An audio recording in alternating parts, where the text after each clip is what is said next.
Hey folks, welcome back. It's Lucid and we're jumping back into the tournament finals. We have the entire world in conflict. Everybody is fighting. So, for those of you who might have been worried that all these high skilled players would get in a game and, the conservatism which led them to win their first games, they would get into this finals game and they wouldn't want to risk anything, not get in any wars. Don't worry, did not come to pass.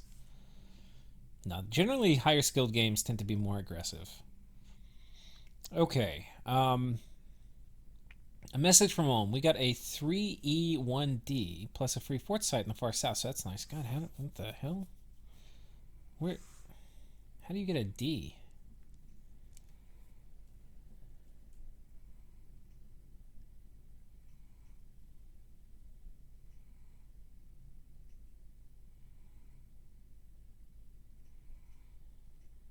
God, I don't know where that was. I've discovered that Vanarus is attacking Bandar log. I've had friendly relations with Vanarus, and I'd rather have late game Half Blood than late game S, so yay. Cav budget thugs did well this turn. Pythium is a bit screwed. He probably expected me to set on the cap and was just going to fight this turn. He should have broken a siege with the scout or something just to clear out the unit in case, just in case. Now I can go back onto his cap with the larger army that will one turn pop. He either has to sit on the fort, break siege. Yeah, we know all that. Okay. So, let's see what actually happened. There's a battle on top of Pythium. And it is a Hydra suicide squad. Now, Hydras do tend to get torn apart by crossbows. They also have pretty high armor, base armor, so he's trying to cast protection on him. He has already gotten body ethereal. A gift of the hair. I think, has he gotten protection on him? No, still hasn't. I wonder if the fact that his protection is already high made him not a target. Protection is a pretty long range spell, so it's a little. I would be a little pissed if it didn't, you know.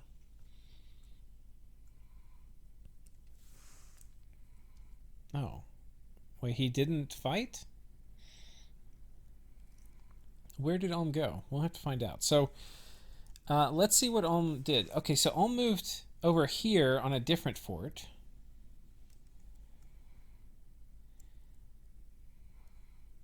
And nobody's patrolling there. And Pythium not going to be outrated. So Yis attacks Pythium. Yeah, I told you, man. Yis. The predator instincts, guys. You have to have predator instincts to win games. You don't have to, but it's good to have. And all this chaos is a ladder, and Yis is just drooling at the mouth over all of this.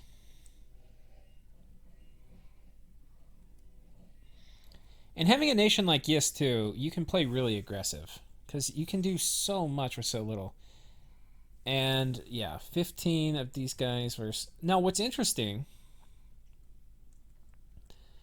is you probably could come up with a... Oh, no, he's got a Pierce Stinger, so forget that.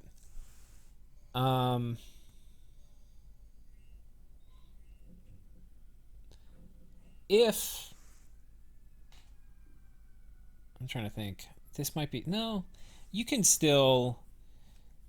with a little bit of fire resistance, and if you got your... You'd have to fluff them, which this was not a fluffed Ulm squad. But... you could get these guys up, I think, to have a Black Knight be mostly immune to these guys. The problem would be killing them. And getting rid of chip damage, because even with being essentially immune, you'd still get some chip damage. So I don't know. You'd have to think pretty hard about what your kit would be to deal with these Morbarks. It would need to be specially countered, but if Ulm got established, they could probably come up with some decent kits. But at the same time, Yis can respond by kitting out their own thugs and having casters. But yeah, this, like, couple dude bullshit raiding squad from Ulm, not going to fly against that kind of garbage. And then Pythium put up a anti-raid squad here, with just some idiot casting Mindburn. And so ends the Ulm Raiders, which, I mean, honestly, this is, I think, what you expect.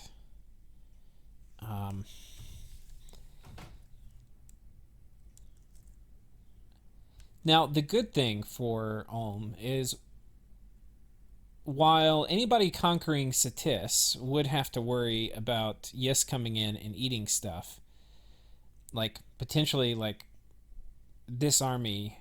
I don't know if Vanheim has anything right now. Well, I guess the Einherrs do go berserk, and that's pretty good against Yis. So we'll see. The 20 Moravarks is not going to be able to kill all of this, though. Crossbows are going to fuck these guys up, is what I was trying to say.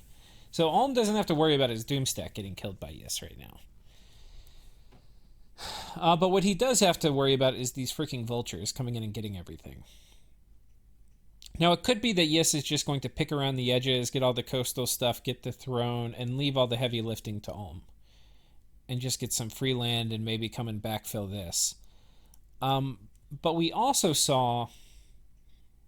I think this was a new move. I can't remember. I think these guys were here last turn. So it looks like Yis is also... We can't see the Morvarks. It looks like they're also coming in for Satis's cap. Oh, and Pythium moves out a big... Pythium is so aggressive here. It's so bold to think that they can win both of these wars. It's so bold. Like, on one hand, I like it, but I just don't see it. I do not see it.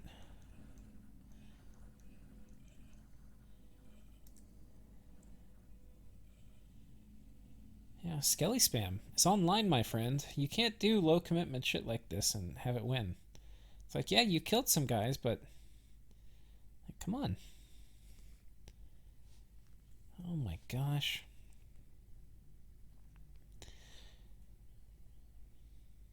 You know, part of this can be seen as a Diplo fail, too. Like, Pythium, I don't think they had a nap with Ulm. And so Ulm attacked him. So going to war and then not having a nap with your neighbors, you know, opens you up to this. Not to say you shouldn't do it, but... Oh, man. It's just a disaster.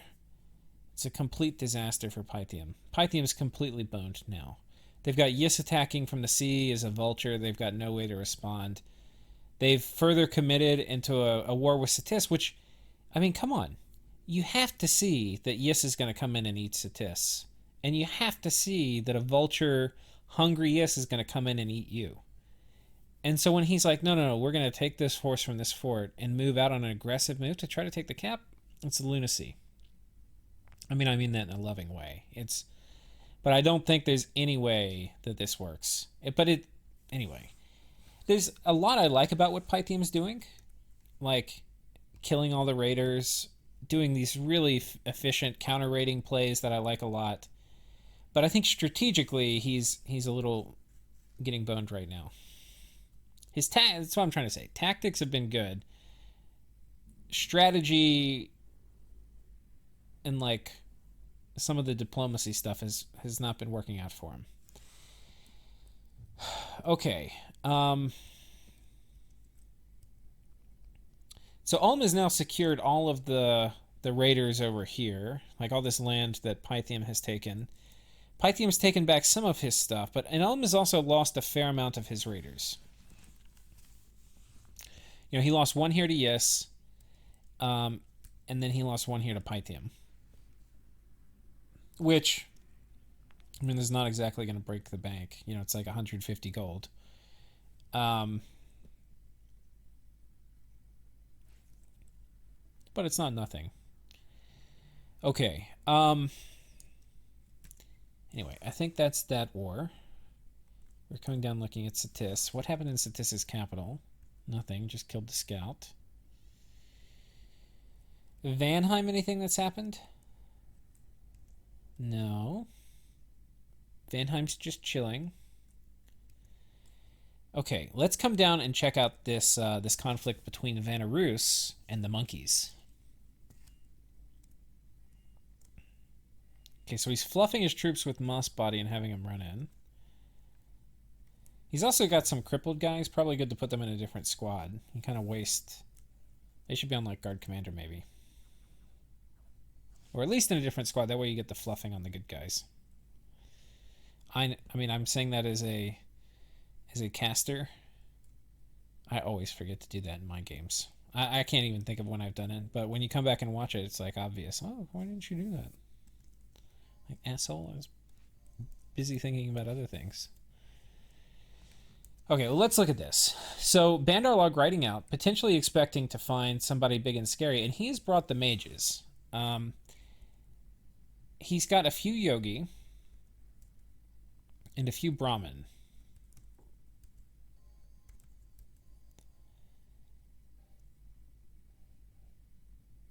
These guys are on hold and attack. They could be on... No, they're on hold and attack. But what did he cast? Did he cast...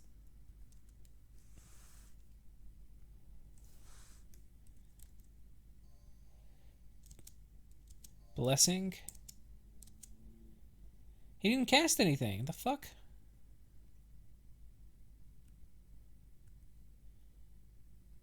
What are these guys doing? And he had them scripted to like hold or something. I don't even know. Or they had no spells researched. I don't even know what that is. Like, how is that a thing? They should have been spamming luck and body ethereal and stuff.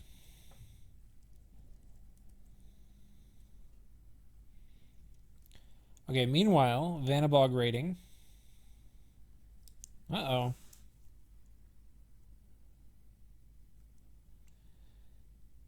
Tiger Riders with 3 attacks meet Thug. And... Ooh, Starfires, which is usually kind of garbage.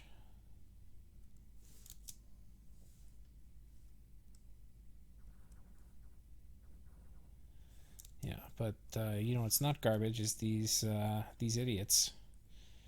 There's a lot of attack density. The other thing that's worth pointing out is I don't think the Fluffer was here anymore. Yeah, this guy is at like complete solo right now.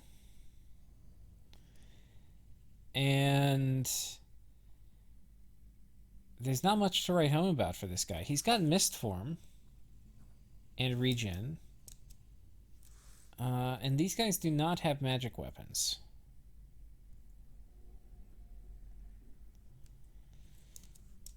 So, okay, that is the best thing we can say, is he's got Mist Form. So let's watch this again in a little slower motion.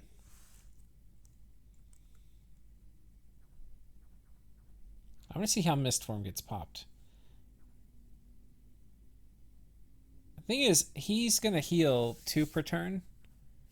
Oh my god.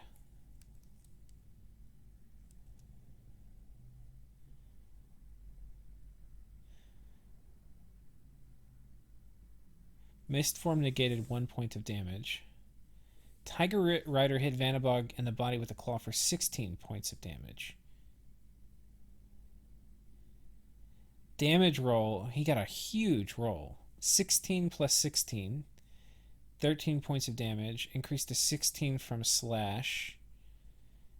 Where does it say the Mist Form got negated?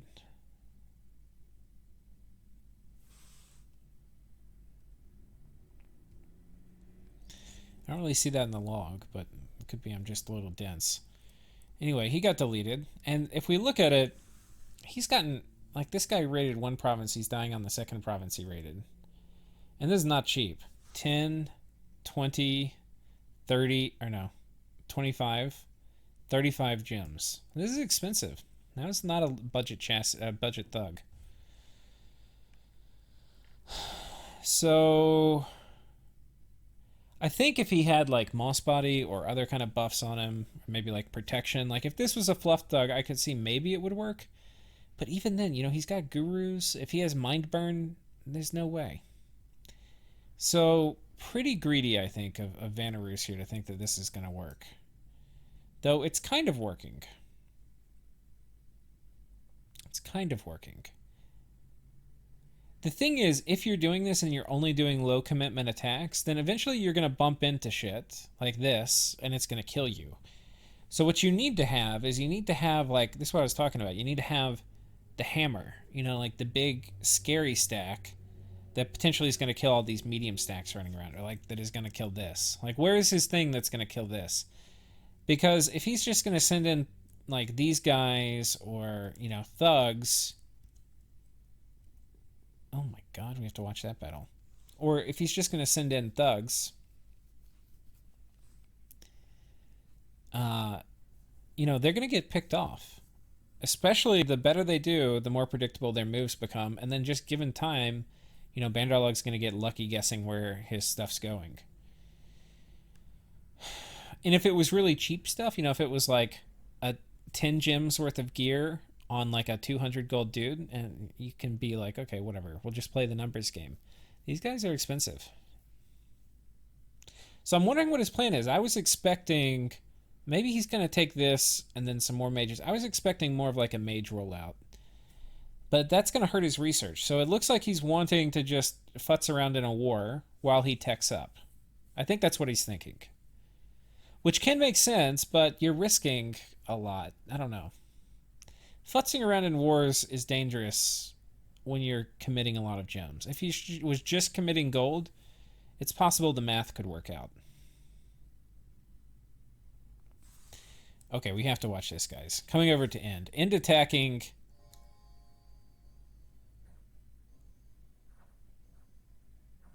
I wonder if he just snipes the commander. This guy is hard to kill, by the way. 27 protection.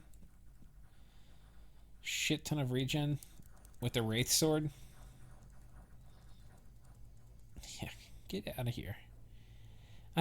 You know, it's easy for me to laugh at this, but it's so painful when it happens to you. These guys are hard to kill, man. You really need to bring, like, when you fight these guys, you really need to have very strong anti-thug measures. And you have to account for this idiot jumping on your back line. And you have to account for this guy literally sniping all your mages.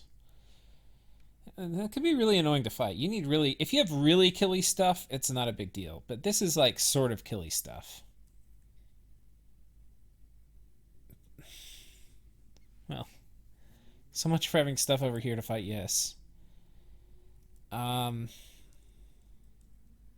Okay, and the situation hasn't really evolved on the Nabah siege. And I think that's about it. There's a site, or there's an event here. Oh, it's a sea monster, so he's going to get some death gems from that. That's kind of nice for Yis. Okay, well, I think that's it for this turn. Let's go ahead and pull up the next one, turn 28.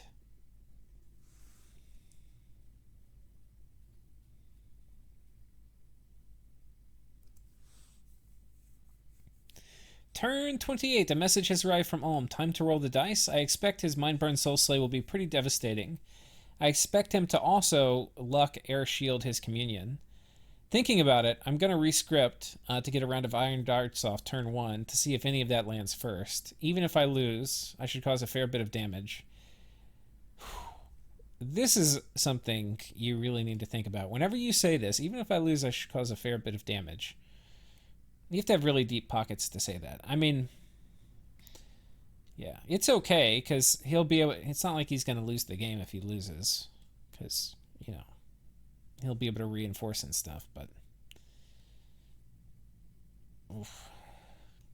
That means he's not very confident. And we'll just have to come...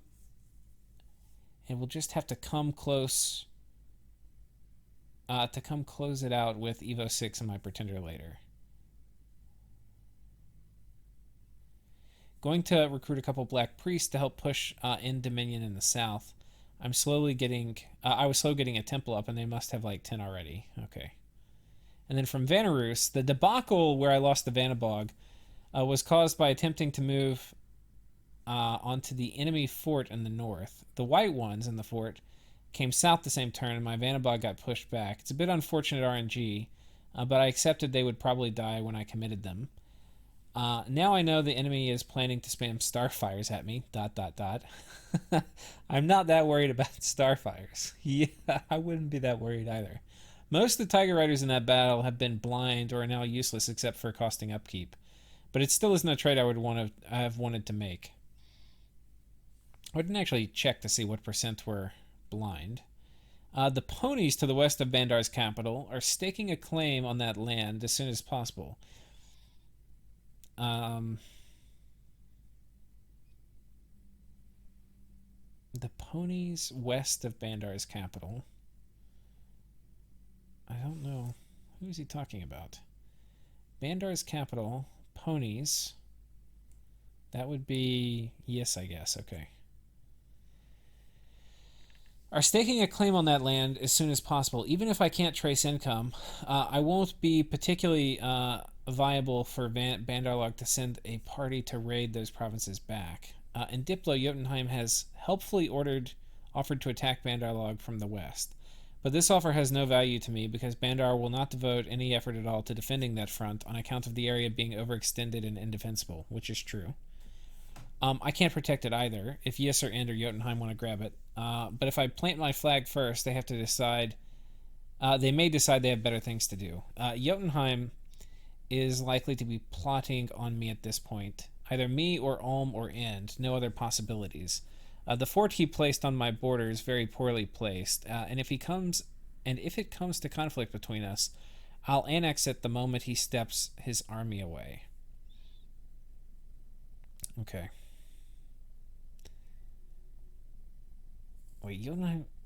The fort on the border is poorly placed. Okay, if it comes... So he's not saying he's going to attack Jotunheim. Alright, so let's start with Pythium. And let's see if there's a battle.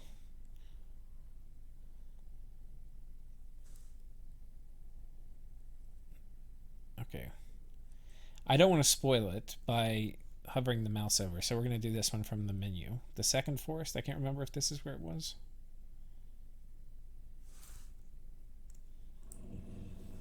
So this is the battle outside the fort.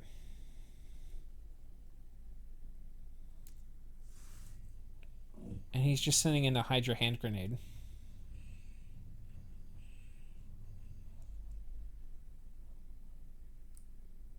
I don't know if that's really worth it.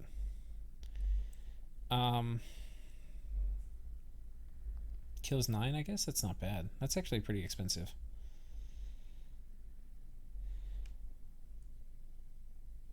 And then the second forest, we have a battle down here. Let's see what happens inside the fort. That was a pretty big communion. Okay, so let's take a look at what Pythium's been doing. Communion Master, Power of the Spheres, Body Ethereal, Communion Master, Body Ethereal. I don't see many Communion Slaves going off. So he's got... here's what he's got. He's got these idiots up in front, basically is like evocation arrow bait. Then he's got these guys back. This is exactly what I was saying he needs to do. Right, have some guys up in front to soak up the first rounds of arrows. And you're not going to put your mages near them for them to get buffed up. Then you have these guys back here. Oh, of course he doesn't have Communion Slave because he's got Third Communicants. What am I thinking? He's got these guys back here that are busy buffing everybody up before they run in. And then they're going to just shower these guys with evocations. Or... Alright, the Archtheric casts Mist. It's going to lower the accuracy of spells, but is not going to affect Astral. Pretty good if you're fighting an Archer Nation early. Now, Ulm has, on his side, Flaming Arrows up, and I think he probably is also done... Well, let's watch his battle again, from Ulm's perspective. I don't want to miss the starting part. So let's see what... We saw what Pythium cast. Bunch of Body Ethereal... Iron Darts, Divine Blessing, Summon Earth Power. Iron Darts, Legions of Steel getting dropped all over the place. So, no Strength of Giants, but lots of Legions of Steel. Light of the Northern Star comes out on Pythium's side, I think.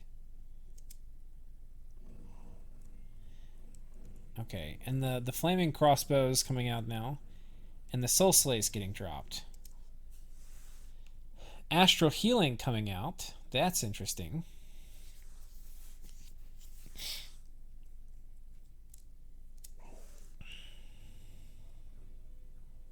And the Soul Slays are ruthless. Let's take a look at the Communion, see how it's holding up. We've got 70 fatigue on these guys. And the communion itself has 10 slaves. And now it's probably more than 10 masters. I think he's going to burn these slaves out.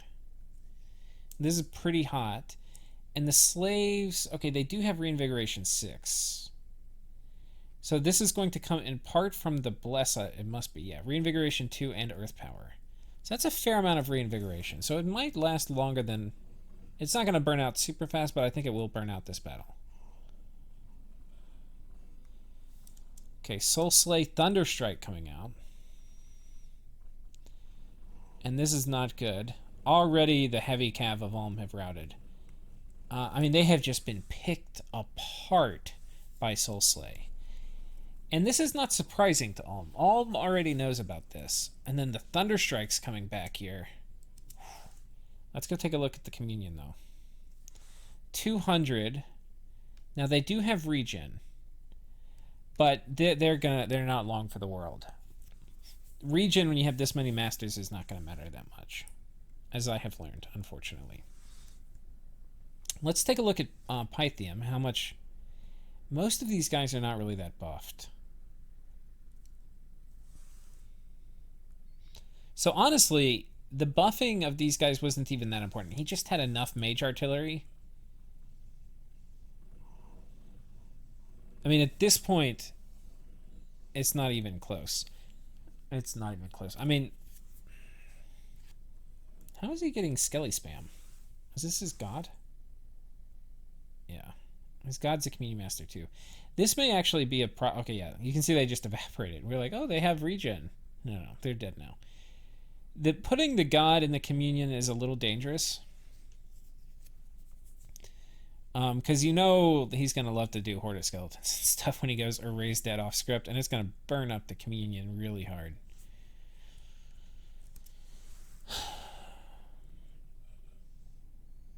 And the god has high enough magic pass, you probably don't need him in there. The other oh, no, that's not true.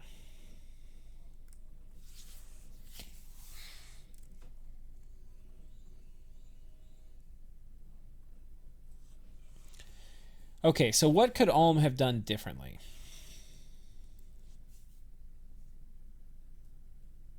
Lost damn near everything.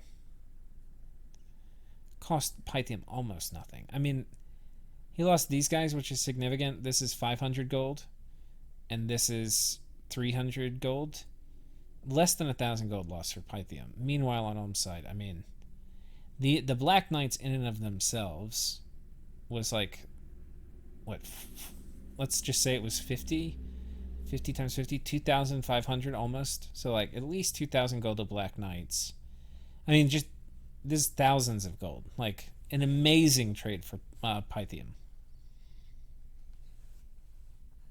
I mean, you would rather not have your stuff raided, you know. But what could let's go take a look at this again. What could Ulm have done here, or was it just was the fate written? Well, I think there's a few things. Okay, so these guys are starving, which is a problem. Because we did notice the cav broke. So possible, and this happens all the time for me. You know, I put this army together and I look at it and I'm not like, oh, this is an army that's going to need supply items, because it's not that big. But a lot of times, you know, if you're not on a farmland, it's very easy to run into starvation issues. So maybe, and you know, Ulm isn't a nature nation, so trading for or getting some supply items would have helped. So that's one thing. Legions of Steel, if you think about it, like what was Ulm prepared to do?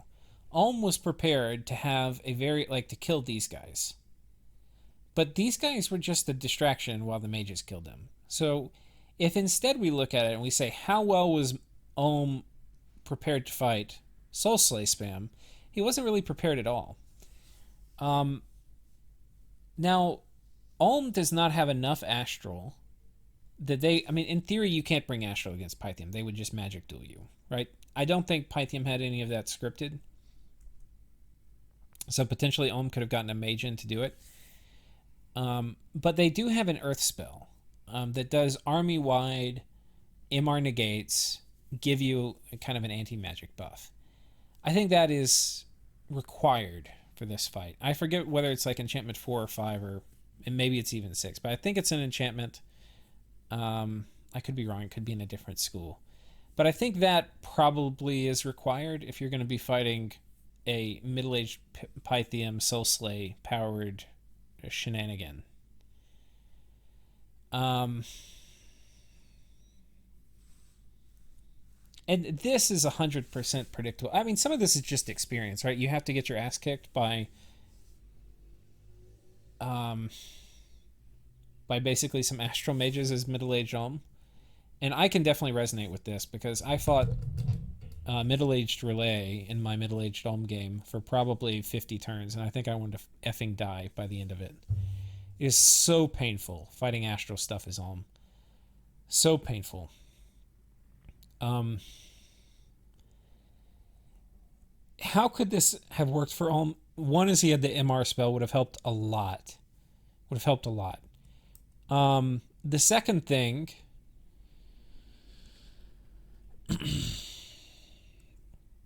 if he had Earthquake, he can potentially drop Earthquake here and trade may be okay. That's, I think, another option, and it's reasonably low tech. And he is rushing. He's talked about doing Wailing Winds with his god, so he does have Evocation. So he could do that. The other option is just don't fight in a fort, right? So I think if you're going to do a fort battle at Ulm, you need two things. You would need the MR spell, and you're going to need Earthquake. And you would go in it with only your knights, maybe not even your archers, and you just Earthquake them. And you're just like, I'm really high protection. You're not. Get wrecked. There's problems with that. Like, you may not really get the communion very well because they could do Twist Fate, Body Ethereal, Luck all over their communion. But I feel like that's a pretty good bet. And you've got way more protection than these idiots. So if you did like 4 Earthquakes, that would cement it. I think. That's one option. The other option is just don't fight him in a fort, right? Because if you can get some flanks in here where your numbers will count for something, but right now they don't count for much. You've got Flaming Arrow crossbows, but not like an overwhelming number of them. And fortunately, he was smart and did arrow bait. Yeah, I don't know. But that is a major, major, major change of events. And what that is going to mean now is, I think if you're Ulm, you retreat back and just go to original borders. And I think if you're Pythium, you accept that.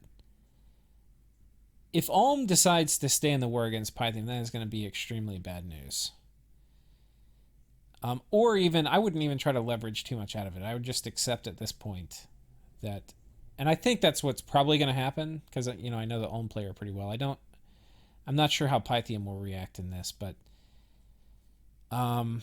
yeah, I think you just go back to pre-war borders and just accept this is a failed war. Which is frustrating, because you lost a bunch of stuff. You lost some thugs. But I think that's basically what this means now. Coming back with his god to do Wailing Winds will be pretty good. But honestly, the battle wasn't even that long. Like, the communion power was pretty tough. So he would need to come back with his god, a lot of dudes, and anti-magic type stuff. And maybe then it would work. So, yeah. And then here's a bunch of Rotarius. So we'll have to see. The other thing you don't want to do is you don't want to give Yis free land. Like, the worst thing that could happen to him is he pays all the price and then Yis gets just a bunch of free shit. So I don't know. It'll be interesting to see how this plays out. We'll probably see in the next message. But, yeah, not looking very good for Ulm right now. Vanheim going in here after the Lord of Corruption. See if there's any juicy gear on this guy.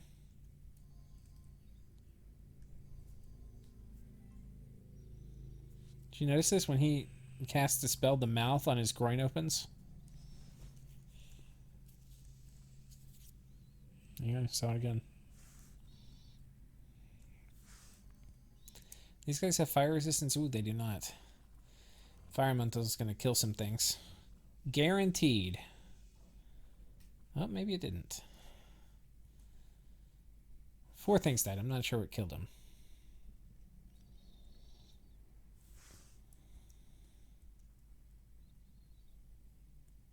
Okay, and Satis fighting to keep his cap circle clean. Now, I thought that Yis was going to come in and snipe Satis's cap. There are some archers here. I think they were mercs. It looks like that hasn't happened. So I'm not really sure.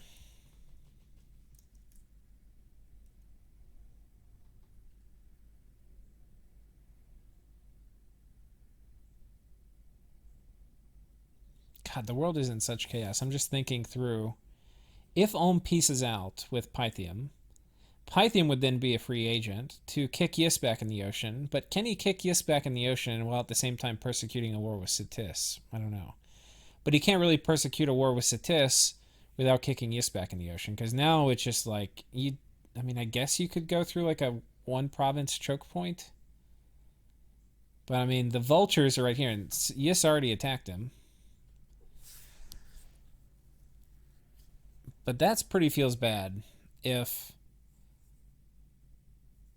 I mean, and Satis is just a marginal player at this point.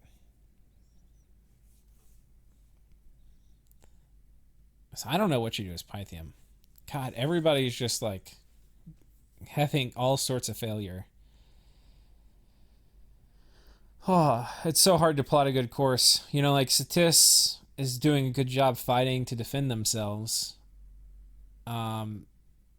But nobody's having a decisive war over here. Maybe... I mean, it looks like they're going to be busy fighting the elves. The sea elves and the land elves. That's going to be Satis's fate. I don't see anything else happening with Vanheim. Coming down, Vanarus. So this army from Bandar Log was down here the previous turn. So they come in here and they kill some PD. And then he moves, I think his squad was here last turn, so he moves them up on top of this fort, which is unguarded, and he kills it. And Bandar Log has other forces, and they take back all the stuff that got raided. At this point, now he also had his force here, which is moved up this way. But this is not enough. Like, this is scary. But this, unless he has major mage support, which he could, he does have more mages than Bandar Log, I think, is not going to kill this stuff. Let's see if Bandar Log's at least doing some better fluffing.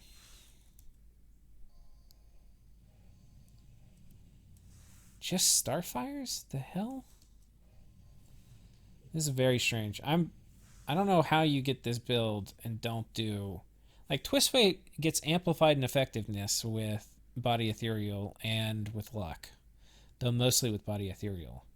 Like, of course you do Body Ethereal. Especially against these guys who literally cannot have magic weapons because they're not even sacred. And then if he starts doing thugs and you put luck on your dudes, luck crushes thugs. And from Vanarus's message, he was saying he's going to come back here and he wanted to just claim all this as his. Like, he wants to let Jotunheim know that, and End know that, you know, unless they want to attack him, this stuff is his. I don't see it. I don't see it at all. I don't see nearly enough commitment from Vanarus to handily win a war. So he's just doing light raiding, which, you know, it's so far it appears to just be a ripple in the ocean, you know? It's there for a moment and then gone away.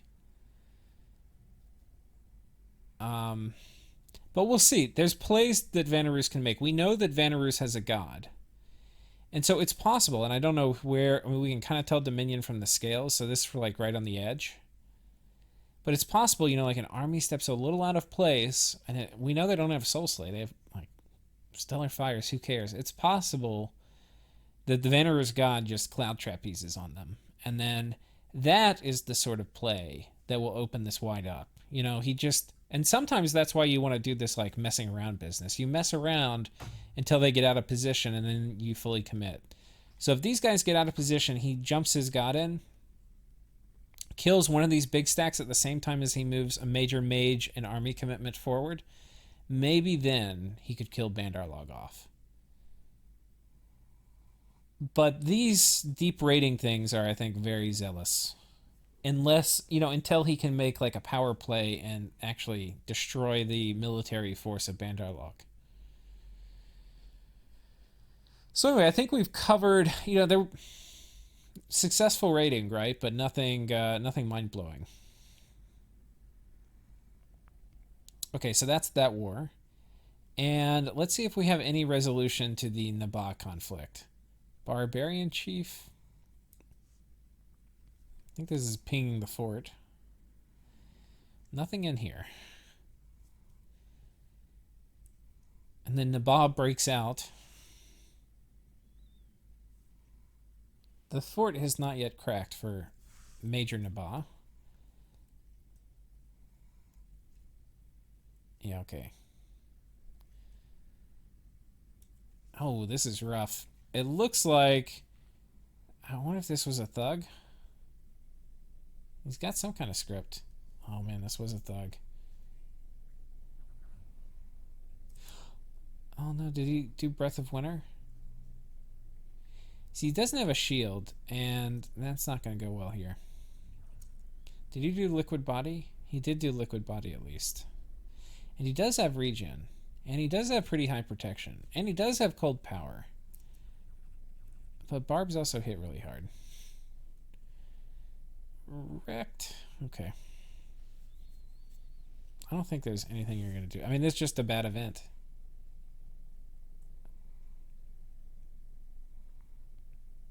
I don't think there's anything in particular you're going to do. I think he can still cast Breath of Winter. I think it will stack with this, but I'm not 100% sure. Oh, Ring of Water Breathing. That sucks. Crappy event. He could have been, sometimes these things are announced. We can probably check. Yeah, no, it wasn't announced. So, yeah, that just sucks. That's really unlucky. Probably took Misfortune Scales. Alright, so anyway, Nabah has ridden out, but we don't have any resolution to the conflict in any kind of forts that are sieged. Or, battles inside forts. Now, this end force is just going to take this. And end is really big. I wonder if I start doing... No, I haven't. It'll be interesting when I start doing score graphs again. Because I feel like end right now is in position 2. In several ways. I think they have a lot of forts and infrastructure, and thereby I think they have a lot of research.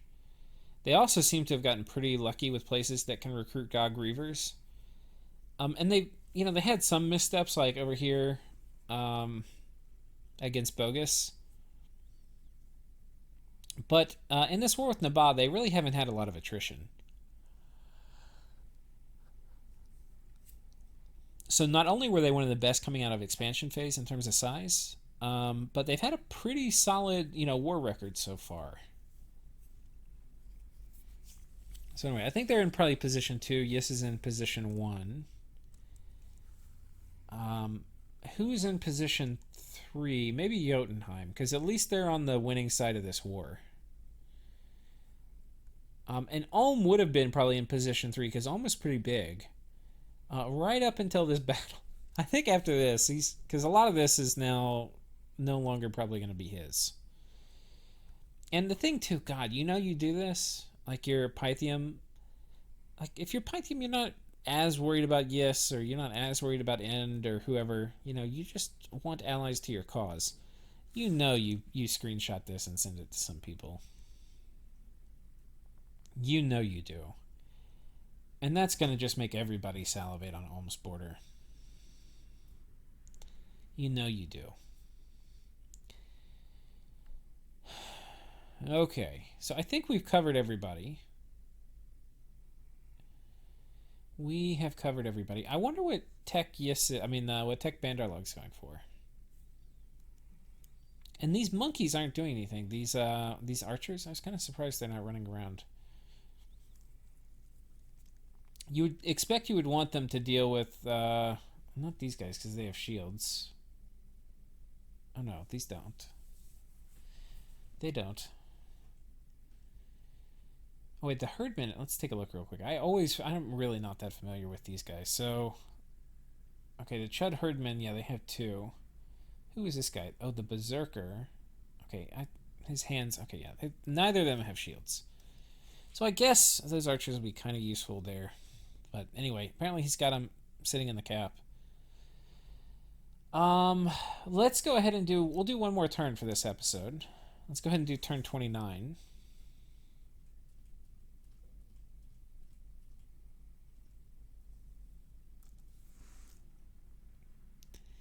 Message from Ulm. Disaster in Pythium. I underestimated a number of things, mainly the research of Pythium, who was able to bring a lot of tools to bear. Light of the Northern Star was a game changer, I think. Hoping his casters would fatigue out after burning out the communicants, but with the extra level of S, they were able to keep going and going. I also hoped my iron darts would reach the back lines, but he got missed off at the same time by underestimating the number and effectiveness of mini mages and overestimating my army's ability to take them out early. I set myself up for failure. Now we have to go with Plan B, which perhaps should have been Plan A all along, which is wait for Evo 6 and my Pretender and bring a lot more mages.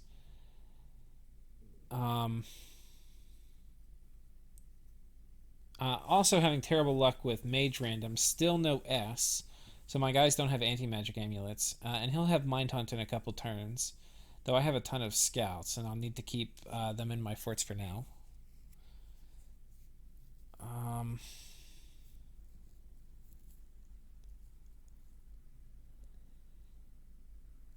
I mean, like, I understand strategically everything he's saying here, or like tactically, but strategically it's wrong. He has to get out of this war. He's lost. You can't. I don't think there's any room for like continuing this if you're Ulm right now.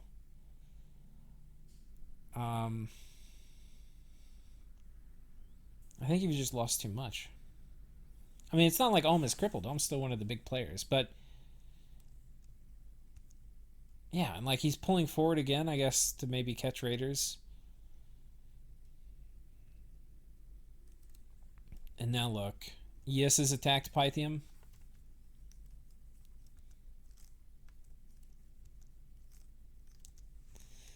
So Pythium apparently prepared here for Yis. Not a lot of PD. God, if Pythium put some PD here, they might have actually been able to hold this off.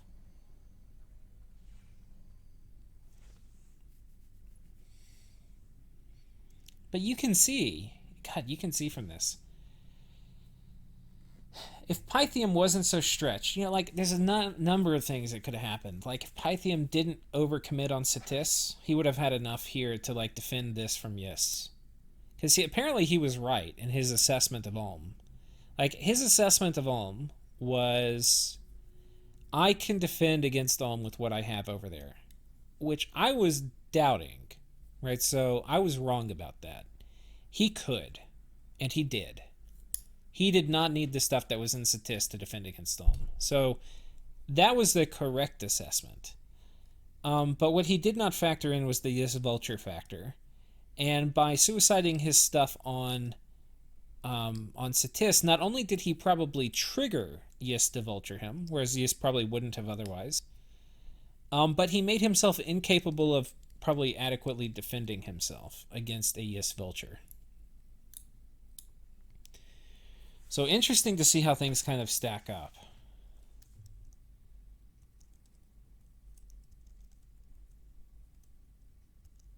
And then Yis has moved a major force on top of this province and has siege idiots coming in behind.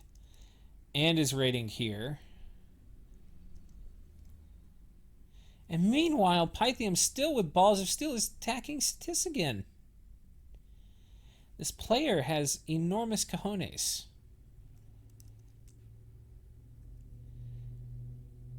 Now, what could have made a difference is if these Rotarius here were on guard commander and then came down here and they had luck spammed on them before the communion started. And the Morvarks get there fast, so you maybe just do like 1 or 2 turns of luck before you jump in the communion. And then you hopefully have some other idiots as a distraction. Um, they could have killed this. And every time you kill, like, Morvarks are not, they seem kind of overpowered. But they're not easily replaceable. And you only have to kill, 30, 40, 50 of them.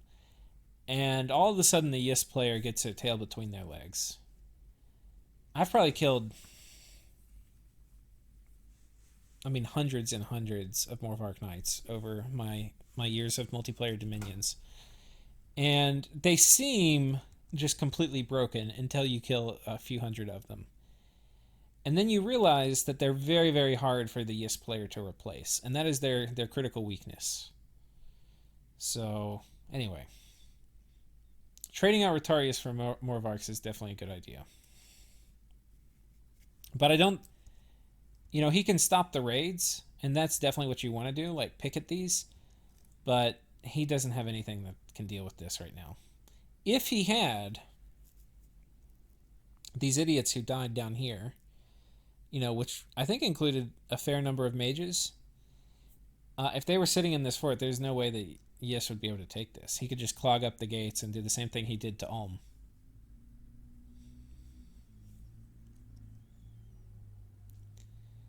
Now, some of this is on Pythium. I think if I were Pythium, I would be sending, and I would have done this last turn, I'd be like, look, Yisk is going to vulture me. We should have peace. If you're going to be so stubborn as to not give me peace, I'm just going to let Yisk take all my stuff and I'm going to fight you to the death. And I think any reasonable Ulm player, especially after having that loss, would be like, okay, we'll go back to original borders. And he could try, but I don't even think Ulm's in a negotiating position. Right? Like, I think original borders is fine. Like, if Ulm tries to push it, Python's like, okay, if you're going to not let me participate in the game, I'll just fight you. Because you're the one that attacked me. So, I don't know. What Ulm really needs is, he needs Pythium to defend himself. Because Ulm is in no position to take Pythium's stuff. And it's going to be a lot harder to get it from Yisk later. Oh, man. What a disaster. What a complete disaster. Message from Vanarus. If all goes well, between 1 and 3 Bandar armies should be scattering or destroyed this turn, depending on what he does. Moss Body is a very strong buff, arguably too much so. Or maybe I will have made a fool out of myself. Well, let's find out. It looks like he might have... I was kind of calling the god deployment, and yep, Bandar Log stepped a little too close to Vanarus's dominion. And he had this dude stealthy in a province. And that was so that he could pop up in a magic phase attack and support the god. And now the god has really high protection, combined with Moss Body, makes him very hard to kill with personal region. I don't think, unless they came up with like Mindburn or Self-Slay here, there is no way this army is going to kill the god. Now, I don't think he is in friendly dominion. But he's only in one enemy dominion. So he's not going to get the bless, but who cares? This is why you get the Titan. So this is now, we're now getting into the position.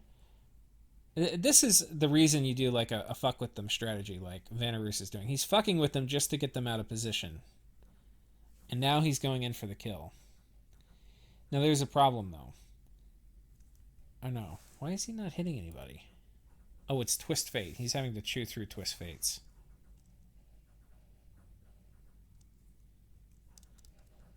Now, he's not going to regen for a while because he's got to get down to his base HP. So he's not going to start regening until he gets down to 72.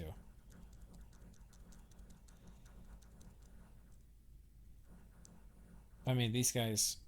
he's not even going to need regen.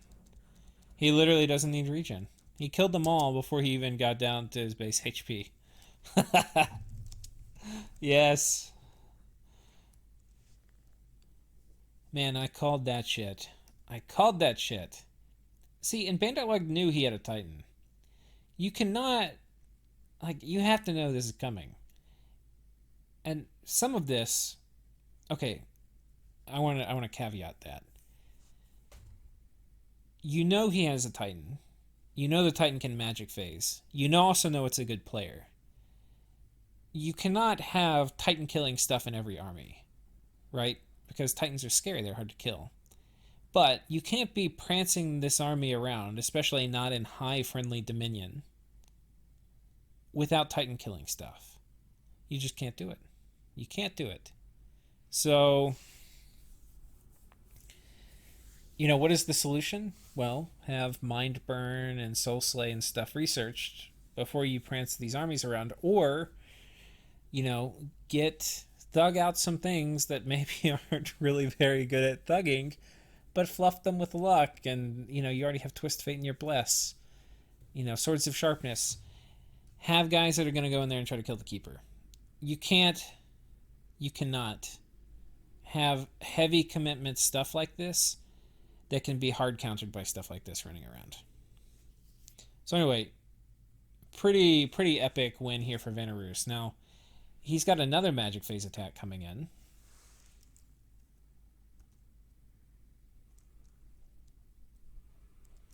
This is an air random. Veneroos, or no, yeah, I forget what flavors they come in. But yeah, okay. One air elemental will do it. And he's got another, I presume it's a Vanabog. What's cool is he's combining Magic Phase and Stealthy attacks, which is really good. So that's cool. Oh, and he caught another one of the Bandar log armies.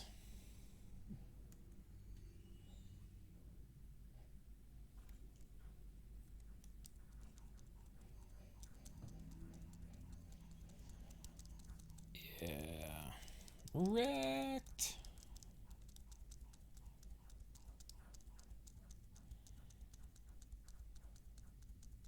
Now he's got this guy here doing Earth Grip, which normally would be pretty good against Elves.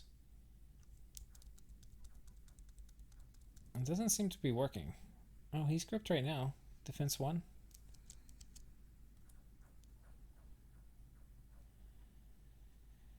But couldn't get through the Vine Shield and the regen.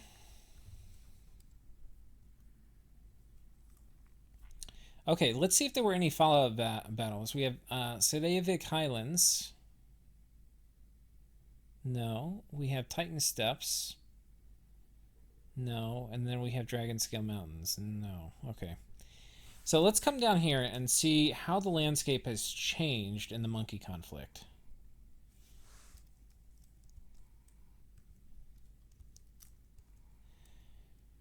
Oh man, because he magic phased this, there was no retreat route. So everything here was dead.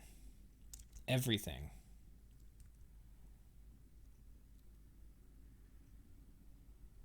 Now, he moved his main force from here up to here and is going for this.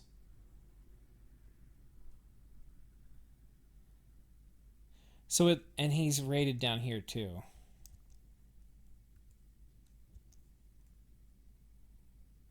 And he did an appropriate PD dump to protect against this. So the Veneroos plan is starting to come together. I was heavily doubting, but I also did see the opportunity for some Magic Phase attack shenanigans here. And then Bandarlog Tech is horrible.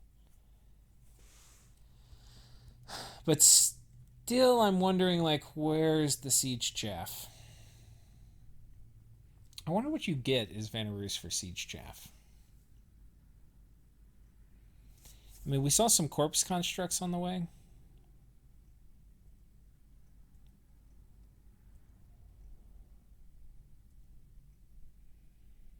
Man, nothing's really jumping out at me. Yeah, I guess you have to get corpse constructs or some kind of, crappy summon, like Call the Winds or Great Eagles or something. I mean, Great Eagles, you're not going to have this early, but...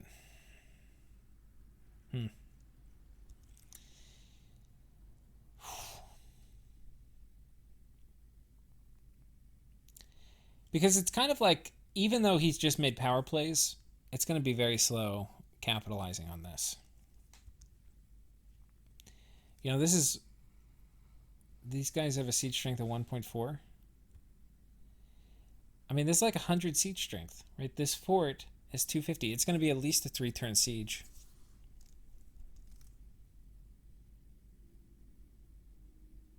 Yeah. Oh, this is a kind of cool battle. Let's watch this. So this is the fluffed... He's got Moss Body going on these guys. And then these guys are just getting mostly blessed, but not fluffed. And then he has his mage support doing Sleep Cloud, doing huge amounts of work. I mean, Sleep Cloud just crushed these guys.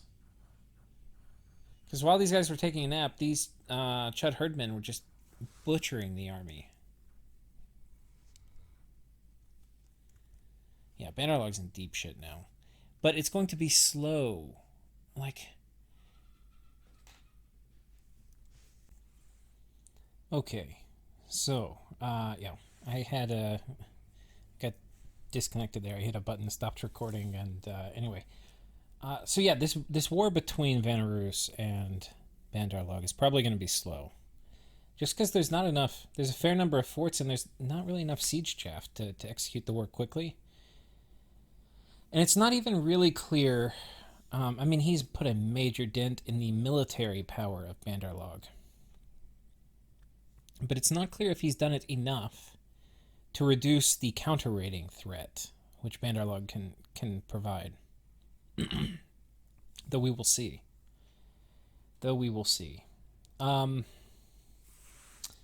So anyway, that is the update on the war down here. And for... Let's take a look. So we see Yes moving in on Pythium. We're going to come take a look at this. And it's just PD here. And so these Morvarks are just going to plow through it. Yoink. And then here they're attacking. They're just going on a rampage. Yeah, I think we already covered a lot of this. I don't think I covered this particular battle.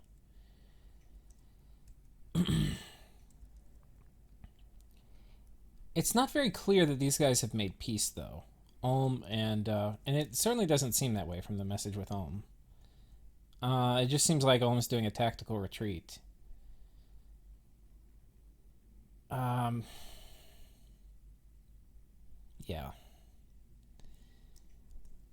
This is looking a lot like Yes over here. The problem, though, is if you add up all of these attacks... 6... How many are here? 21 are here. So there's like 50 in this region that we can see. I'm not really sure. We're getting to the point like where there's a number of Morvarks that Pythium might not be able to repel. I think if you're Ulm, what you want to have happen, like you don't have the ability to take these. I think what you want to have happen is you want Pythium to be able to formulate like an all-in defense against Yes.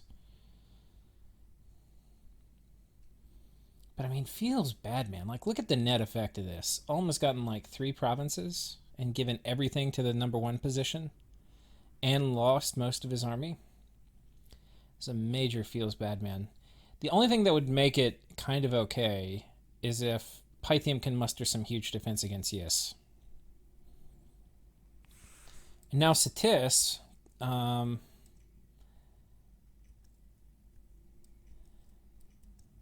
don't... Did we have a... Oh, okay. I was like, where's the Satis army? It's over here. Apparently they were going to teach the Elves a lesson. Now, what we had said the Elves are going to need to fight Satis is going to be... Oh no. They're not doing Foul Vapors, which would help against like the Einhairs. They need a lot of banishment, and it looks like they have enough. There's at least like 3 people banishing.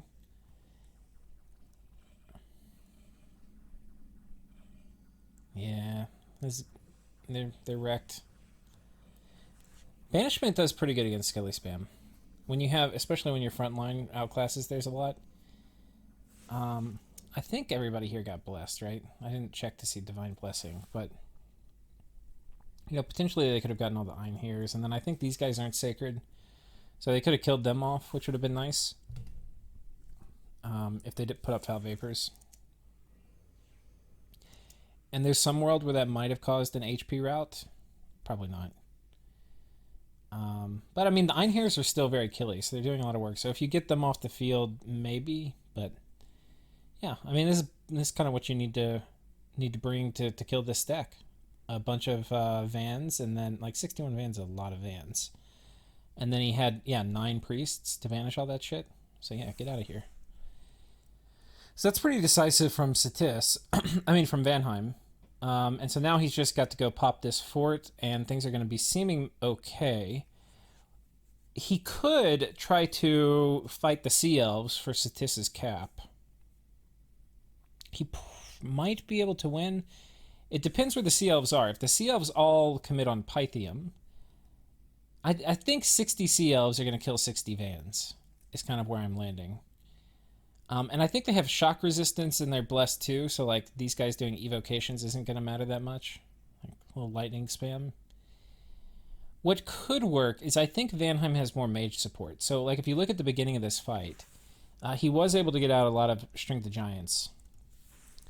So it's possible, and especially if Yes isn't like full commitment, it's possible if these Vans, if they get Strength of Giants on them, and if they get Legions of Steel, they might be able to hold up okay against the Morvark Knights. They have pretty darn high defense, and that's going to matter a lot versus the Morvarks, because the repel of the Morvarks is going to be negated by the defense of the Vanheim.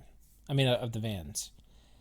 So I don't think they're going to, and they have pretty good morale. So I think the combination of pretty good morale, high defense, potentially Legions of Steel if they got that, and then Strength of Giants.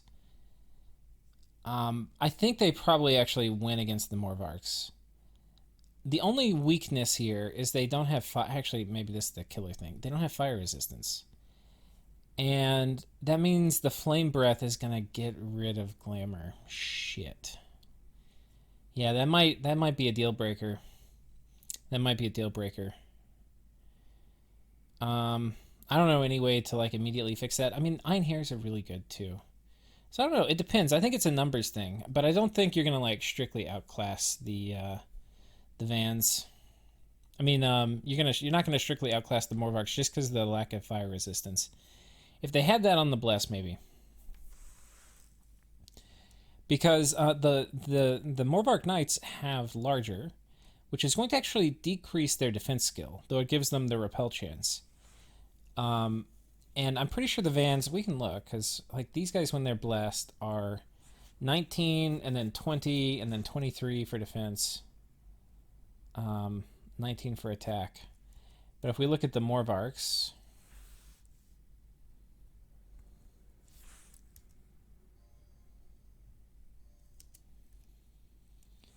so 2 lower defense, about the same attack. But it's this fiery breath that's going to be the main difference. And they have frost weapons. I want to say the Vans have frost resistance, though.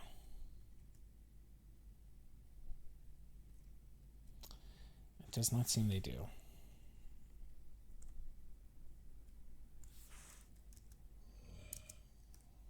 Oh, they do. So yeah, that'll work. Just the fire resistance. Damn. If they outnumbered them and they have these Einhairs, I think they win. And the Strength of Giants is kind of big. So no, it'd be a good fight. But going here on like making sure they secure Satis's cap, I think could be pretty big. This would be like them doing their part to like chip away at Yes. But everybody wants somebody else to kill the Morvarks. And the problem is, like if we look at this, I bet you, and I haven't even looked at it, the mages in this are going to have some kind of anti-thug kit. Here's one. Yeah, a stinger. And you only need a couple of these, and just 1 or 2 is going to make it very hard for like, some kind of titan to jump on top of you. Still possible, perhaps, but one armor-piercing weapon can do a lot of work. So, that is where we are left. I think we're probably going to call it a little quickly here. We've covered the Monkey Vanarus conflict. We've covered the chaos misery that is the happenings in Satis and Pythium. Oh, let's double check Nabal, make sure nothing happened. Oh, we did have a battle here. So these guys stormed the fort. There was nothing inside, so we won't watch it. And the fort has finally been cracked on Nabal. So it looks like Nabal will be number 2 out of the game, following Atlantis. And with that, we will see you in the next episode. Take care, guys.